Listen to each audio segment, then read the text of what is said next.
The story of Esther, the queen who saved her people. Long ago, in the vast Persian Empire ruled by King Xerxes, also known as Ahasuerus, a remarkable story unfolded, one of divine providence, unexpected destiny, and immense courage.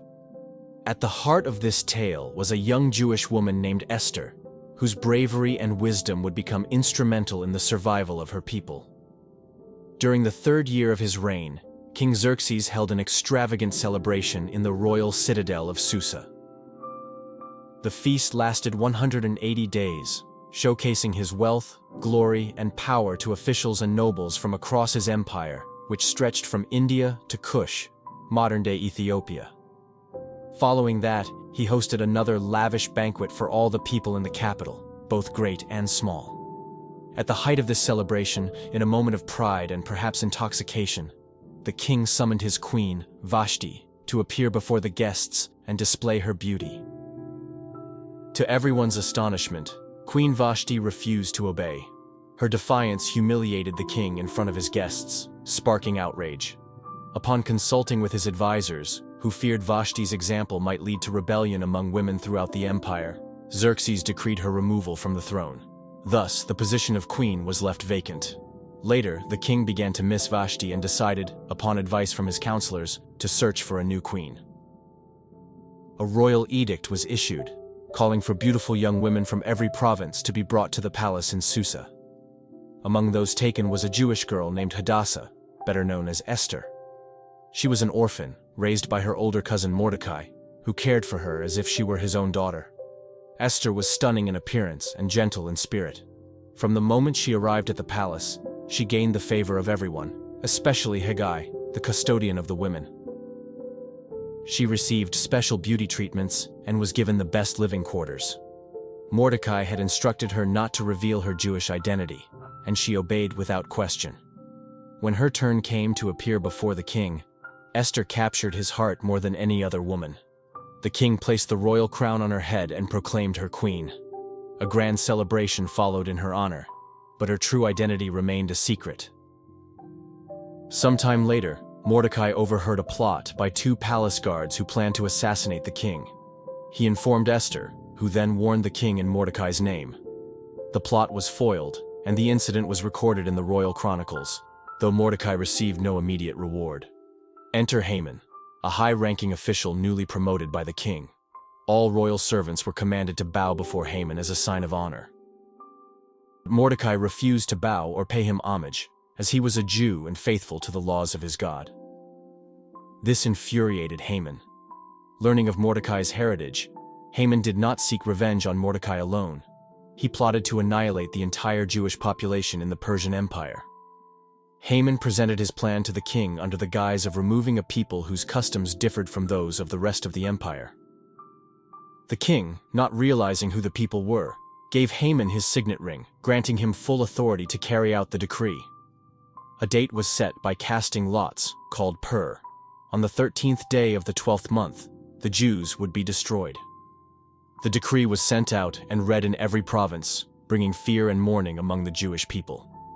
When Mordecai heard the news, he tore his clothes, dressed in sackcloth, and mourned bitterly in the streets. He urged Esther to approach the king and plead for the lives of her people. Esther hesitated, for the law stated that anyone who approached the king without being summoned could be put to death, unless the king extended his golden scepter. But Mordecai's response was both a warning and a revelation. Do not think that because you are in the king's house you alone will escape. If you remain silent at this time, relief and deliverance will arise from another place, but you and your father's house will perish. And who knows but that you have come to your royal position for such a time as this? Those words struck Esther's heart. After deep reflection, she resolved to act. She instructed Mordecai to gather all the Jews in Susa to fast for 3 days on her behalf. She and her maidservants would do the same. After that, she said, she would go to the king, even if it meant her death. If I perish, I perish. On the 3rd day, Esther adorned herself in royal garments and entered the inner court of the palace. The king saw her and was pleased. He extended his golden scepter, sparing her life. When he asked what she desired, Esther humbly invited the king and Haman to a banquet she had prepared. At the banquet, the king again asked what she desired. Rather than making her request, Esther invited them to another banquet the following day. Haman left the feast elated, but when he saw Mordecai at the gate still refusing to bow, his joy turned to fury.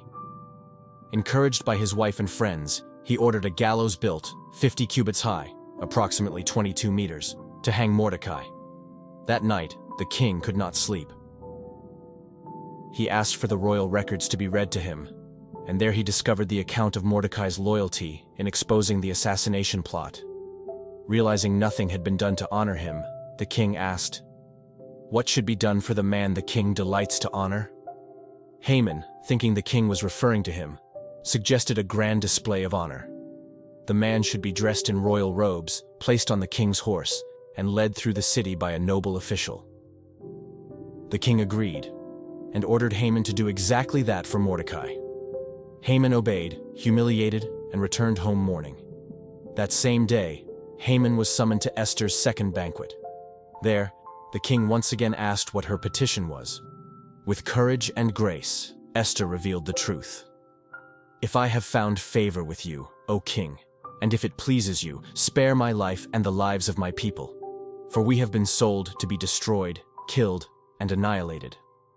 The king, shocked, asked, "Who is he? Where is this man who has dared to do such a thing?" Esther answered, "The adversary and enemy is this vile Haman." The king, enraged, stormed out into the garden. Haman, now desperate, threw himself on the queen's couch to beg for mercy. At that moment, the king returned and saw Haman falling on Esther. Interpreting it as an assault, the king condemned Haman on the spot. One of the servants suggested the very gallows Haman had built for Mordecai, and the king ordered Haman to be hanged on it.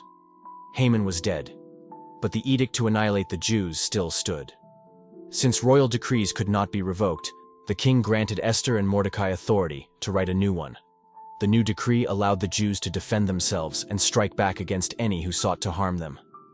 On the day appointed for their destruction, the Jews were prepared. They stood united and defeated their enemies throughout the empire. Fear of the Jews fell upon many, and even officials aided them. Mordecai, now promoted to a position of great power, was widely respected. In the aftermath, the Jews celebrated their deliverance with joy, feasting, and gifts.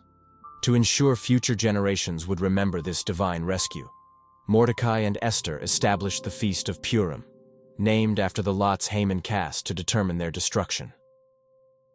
It became a yearly celebration of God's hidden hand at work and the victory of justice over evil.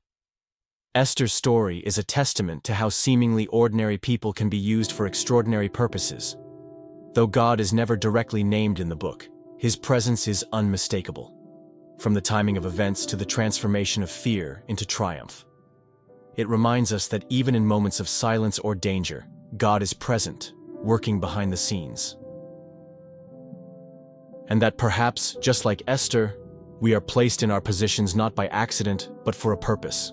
And who knows but that you have come to your royal position for such a time as this. Esther 4:14.